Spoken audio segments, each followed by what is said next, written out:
sur du trail long, quand on part sur 20-25 heures de course, voire plus, on vient vraiment dans un schéma mental où déjà il faut se faire confiance, quoi.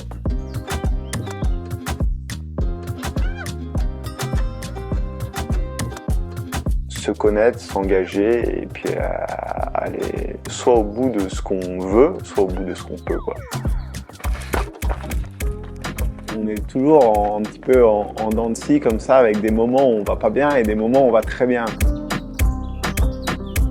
J'ai fait des courses à l'étranger où on ne connaît pas du tout le paysage et on arrive au sommet d'un col et là on arrive sur une vue spectaculaire. Donc je prends rarement le temps en course de regarder le paysage, mais des fois on n'a pas le choix, hein. C'est tellement beau, c'est sublime devant nous, donc on a ce petit moment-là qui reste gravé un petit peu sur quelques kilomètres derrière.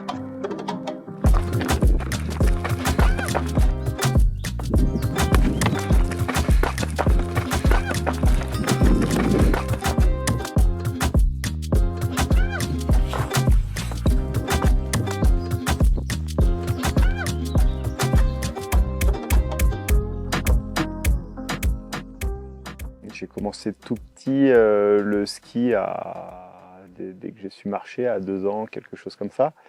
Et ensuite, je suis venu sur différents sports avant de venir sur la course à pied. J'ai fait de l'escalade, j'ai fait du tennis, j'ai fait pas mal de sports. Mais à la base, moi, la course à pied, c'était vraiment dans un objectif un peu plus de préparation physique. Et je m'y suis remis vraiment à 29-30 ans, où là, j'ai repris la compétition. Mon meilleur résultat en termes de classement et sportif, je pense, c'est sur la TDS 2023, où je termine 5e. J'ai un volume d'entraînement assez conséquent, hein, mais principalement sur printemps, été, automne. Pour moi, l'hiver, c'est un peu plus la période un peu plus tranquille. Je ne vais pas mettre de dossard, par exemple.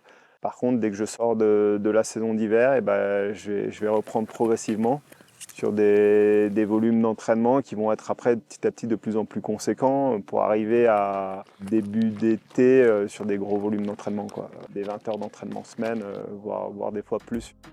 Avec mon frère, du fait qu'on soit jumeaux, on va retrouver les mêmes qualités physiques. Ça va être un partenaire d'entraînement, de compète, ça peut arriver.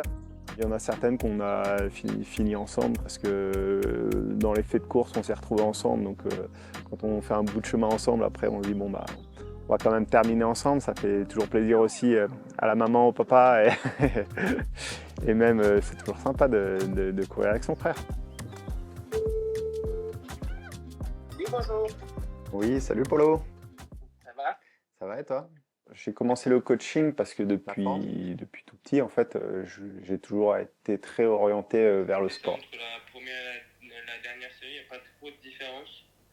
Niveau cardio, tu as regardé un petit peu ce que ça donnait sur tes zones hautes là? J'ai eu des nageurs, j'ai eu des footballeurs, des skieurs, des trailers et finalement j'ai plaisir à travailler avec beaucoup de disciplines. Logiquement, tu devrais avoir quand même un petit pic, notamment au moins sur la 3e, tu vois?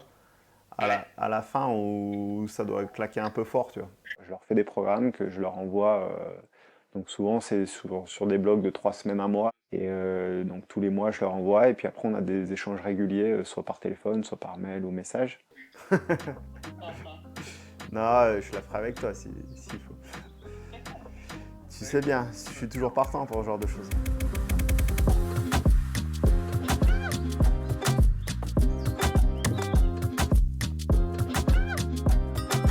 On va retrouver un petit peu les mêmes choses quand on va descendre une piste de ski ou qu'on va descendre en courant. C'est ma grande force en course à pied, la vision du terrain, l'engagement qu'il va y avoir dans la pente, pas trop se poser de questions, poser les pieds, etc.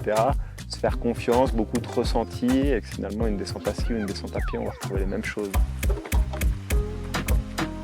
Gros objectif de l'année prochaine, ça sera de venir en tout cas sur l'UTMB, que je n'ai pas pu faire cette année avec beaucoup de frustration, donc je vais y revenir et cette fois-ci je vais prendre le départ, j'en suis certain.